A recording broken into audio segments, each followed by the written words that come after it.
러시아의 거부권에 막힌 안보리 결의안 유력한 유엔의 태도에 참다 못한 미국에 충격적인 결정을 내렸다고 하는데요.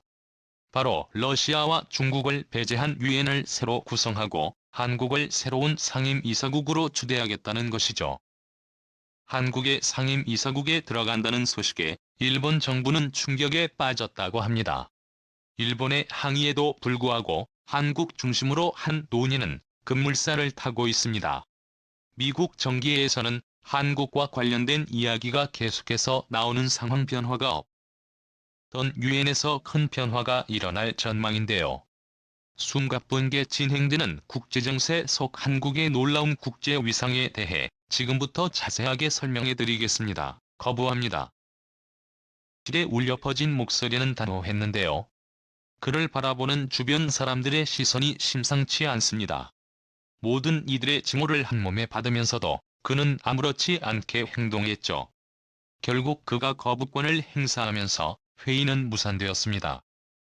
가장 결정적인 권리를 전쟁 당사국이 쥐고 있었던 회의는 아무런 소득 없이 끝났죠.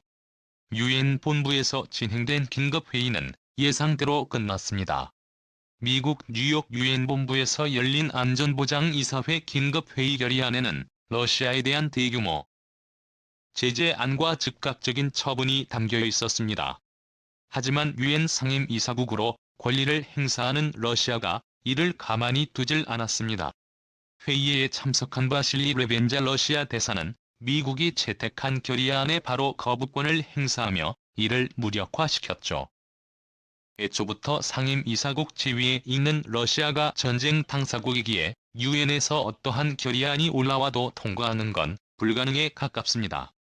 심지어 러시아의 편을 드는 국가들까지 반대표를 행사하며 유엔 긴급회의는 파국으로 끝날 것이 명백했죠. 10개 상임이사국과 10개의 비상임이사국이 참가한 회의에서 12개국은 찬성표를 던졌고 러시아는 반대표를 던졌습니다. 인도 아랍에미리트의 중국은 기권을 던졌죠. 러시아의 즉각적인 거부를 예상했던 미국은 알바니아와 함께 러시아의 우크라이나 침공과 관련 유엔 특별총회를 열었습니다. 안보리 긴급회의와 다르게 특별총회는 거부권이 인정되지 않습니다. 상임이사국인 러시아의 거부권을 무력화할 수 있다는 장점이 있죠. 우크라이나 침공에 대해 전 세계가 제재에 동참하며 러시아가 하고 있는 행동에 대해 반성하라는 물결이 있는 상황에서 유엔 총회는 압도적인 수의 회원국의 제재에 나설 것으로 전망되는데요. 문제는 총회는 안보리 결의와 달리해 법적 구속력이 없다는 것입니다. 이미 2014년 러시아 크림 반도 병합 때도 유엔 안보리 결의안에 러시아의 거부로 통과되지 못했고 유엔 총회에서는 100개국의 찬성으로 채택된 바 있는데요. 유엔의 행동이 갈수록 의미가 없는 형식적인 결의로 이어지자 많은 국가들 사이에서 불만이 터져나왔습니다. 전쟁 당사자가 상임이사국인 유엔은 강력한 집단이라는 비판도 나오고 있죠.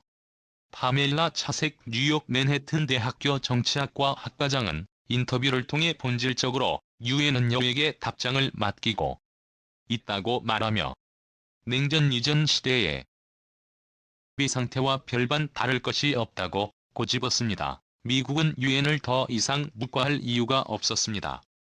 그러지 않아도 상당수의 분담금을 미국이 지불하고 있는 입장에서 제대로 된 성과를 내지 못하는 유엔을 미국이 감내할 이유가 없었죠.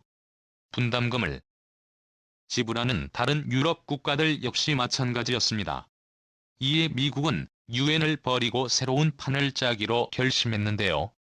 실효성 없는 독재 국가들을 명단에서 제외하고 국제 질서에 협력할 국가들로 구성된 새로운 유엔 기구를 발족할 생각입니다. 그리고 그 기구에 한국의 상임이사국으로 참여할 가능성이 높다고 하죠. 유엔은 처음 생겨날 당시만 하더라도 국제 평화를 위해 헌신하는 조직이었고 회원국들 역시 목적에 충실했습니다. 대표적으로 한국 전쟁은 유엔 개입의 빛을 본 순간이었죠. 다국적 평화유지군이 한국을 지원하면서 유엔의 존재감은 확실했습니다. 그러나 이것도 점점 시간이 지나가면서 강대국들의 편의를 위한 들러리 수준의 조직으로 추락하고 말았습니다. 2011년이 있었던 시리아 내전 당시 유엔의 무능력한 대처부터 유엔의 몰락은 예고된 것이나 다름없었죠. 2011년 발발한 시리아 내전 6년 동안 유엔은 별다른 대처를 하지 못했습니다. 당시의 사무총장이었던 코피 아나는 시리아에 파견을 가서 평화한 육개항을 제한 유엔 감시 아래 교전을 중지할 것을 요청했죠. 바샤르 알아사드 시리아 대통령은 유엔 대사 앞에서는 친절한 척을 했지만 뒤에서는 자기에게 반대하는 시민들을 공격했습니다. 탱크가 마을을 공격하고 여성과 어린이가 죽어가는 아비규환이었죠. 유엔에 대한 불신이 곳곳에서 터져나왔고 유엔을 이를 수습하기 안보리 표결을 통해 군사 개입을 요청했죠. 그러나 번번이 중국과 러시아가 안보리 투표에서 반대를 행사했습니다. 아라사드 시리아 대통령을 뒤에서 지원하는 러시아의 방해에 유엔은 무력했습니다. 결국 6년이 넘는 세월 동안 시리아는 내전으로 인해 신음했고 수많은 이들이 죽어갔습니다. 코피 아난의 뒤를 이어 사무총장에 당선된 반기문 총장은 이 사태의 뒷수습을 위해 조사단을 파견했지만 아무것도 성과를 낸 게 없었죠. 시리아 내부에서는 유엔에 대한 불신이 가득했고와 시리아를 피해 유럽으로 피난을 간 이들은 유엔을 믿지 않는다고 말하며 시리아 국민들 사이에서 생긴 유엔 혐오를 그대로 드러냈습니다. 작년에 벌어진 미얀마 사태도 마찬가지였습니다. 미얀마 군부 세력이 민주화 정권을 전복하고 다시 권력을 찬탈 시민들은 이에 분노해 길거리로 나오며 내전이 확산되었죠. 누적 사망자는 2012년 기준 수백 명이 넘었고 미얀마는 자체 반군 정부를 수립해 국제사회의 지지를 요청했습니다. 지금 현 정권이 아닌 반군 정부가 미얀마의 정통 정권이라는 주장을 펼치며 반군들은 유엔의 적극적인 개입과 자유를 위한 투쟁을 기억해달라며 호소했죠. 유엔 안전보장이사회에서 미얀마권 역시 상정되었지만 미얀마 군부 세력의 뒤를 봐주고 있는 상임이사국 중국은 미얀마 군부 제재의 거부권을 행사했습니다. 중국과 동맹을 맺고 있는 러시아도 거부권을 행사하며 사사건건 분쟁의 중국, 러시아는 유엔을 무력화시켰다. 개별 정부들이 미얀마 군부를 향해 제재를 가하는 정도에 그쳤습니다. 한국 정부는 미얀마의 군용물자 수출 중단 개발 협력 사업 재검토에 나서며 국제사회의 일원으로 책임지는 행동을 보였습니다. 다른 국가들도 그러했으나 국제사회의 공조로 이어지진 않았죠. 무능의 흔적은 곳곳에서 발견되었으나 대처에는 미온적이었습니다. 그런데 이번 우크라이나 사태는 유엔의 무능함에 분노하는 계기가 되었고 더 이상 다른 국가들이 참아내기 어려울 정도였습니다.